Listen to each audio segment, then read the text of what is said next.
Senator Barrasso. Thank you, Senator Schatz. Thank you very much, Mr. Chairman.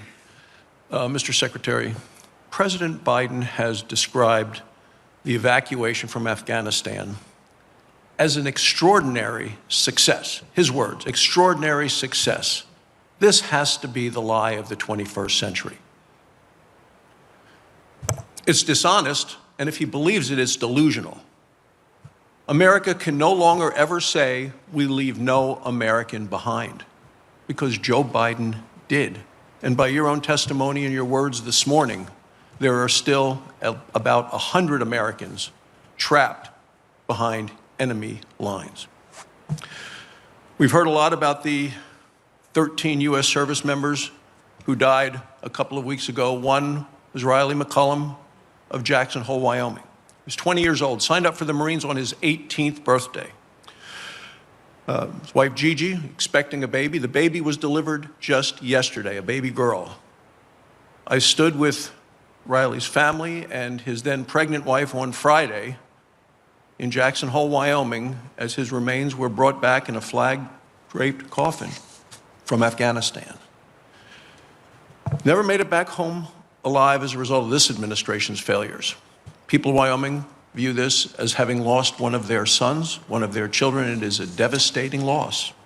And they really do believe that it is the administration who should hold the blame for what has occurred.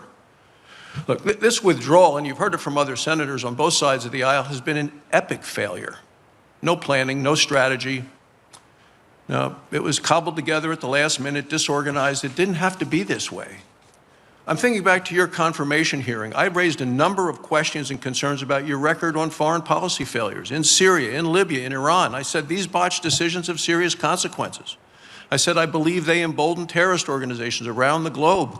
I said your decisions in the past have put lives of men and women who serve our nation at risk because of these failures. And I said I think it would be a grave mistake to confirm a Secretary of State who has a demonstrated track record of repeatedly making the wrong decisions when it comes to American foreign policy and national security. And the actions I've seen from you over the last 7 months have proven my assessment to be correct. The Biden administration's missteps are numerous. Failed to start evacuation operations until the fall of Kabul in August, despite announcing the withdrawal in April.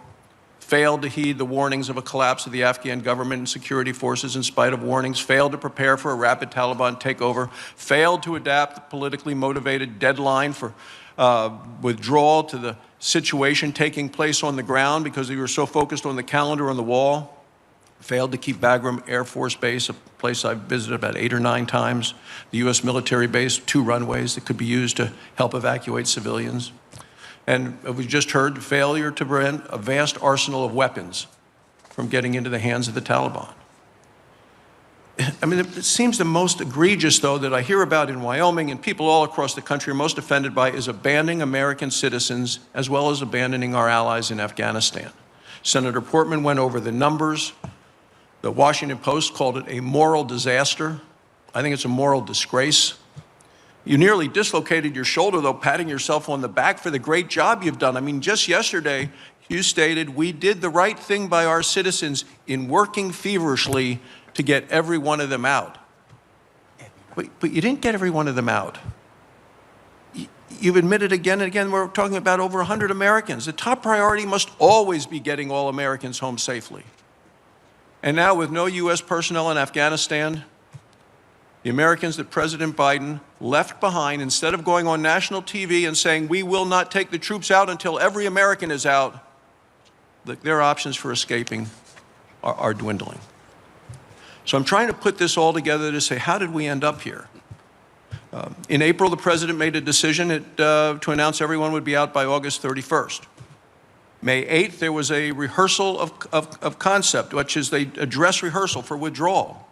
I know that the National Security Council was there, the Secretary of Defense, Chairman of the Joint Chiefs of Staff, Secretary of Homeland Security, they were all there.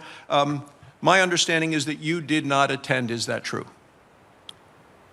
My deputy responsible for the operation was there. I know where you were. I think you should have been here instead.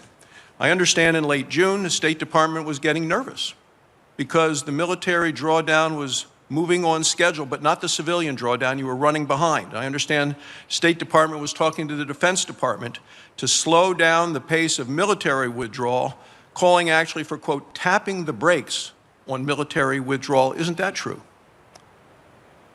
Senator, I'm not going to get into any internal deliberations or discussions that we had.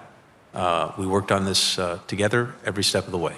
In July, you got more warnings, State Department, things were getting bad. When did the State Department formally make the request to the Department of Defense for military-assisted evacuation, the non-combatant evacuation operation? Because that's a secretary or ambassador job.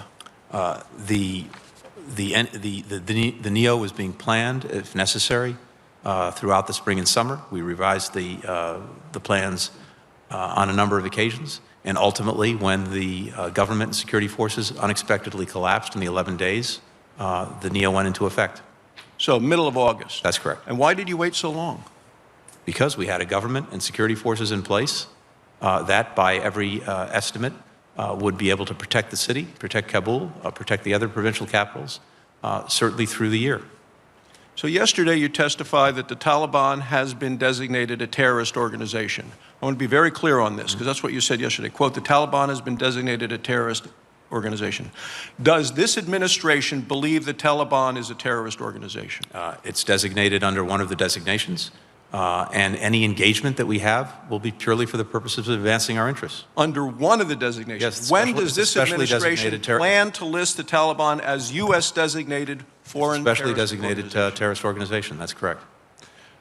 And you testified this morning about the SIV washout rate. I think it's about 40% that they don't Before the qualify Chief of Mission approval. That's correct. So what percentage of the Afghan population that left Afghanistan as part of our U.S. evacuation efforts, what percentage of those were vetted before they actually got on the airplanes? Before they got on the airplanes to leave Kabul, certainly not. Most of them were not. That's exactly why we established transit points in countries through negotiations with those countries to make sure that before anyone came to the United States, they would be vetted by the different law enforcement and security agencies. So we established agreements with well more than a dozen countries. So who were you letting on the planes? Anybody that showed up? Well, initially, as you know, there were people who managed to flood the airport. We had to do an immediate assessment of those. We had to make sure we could clear people out of the airport so that the flights could come in, go out. But no one came to the United States without being checked somewhere else first to make sure that they don't pose a security threat. My time's expired. Thank you very much, Mr. Chairman. I would just have to say I spent time overseas last week talking to our NATO allies at a security conference as well as with NATO individuals, and I'll tell you, our enemies are emboldened and our allies are enraged. Senator Booker. Thank you, Mr.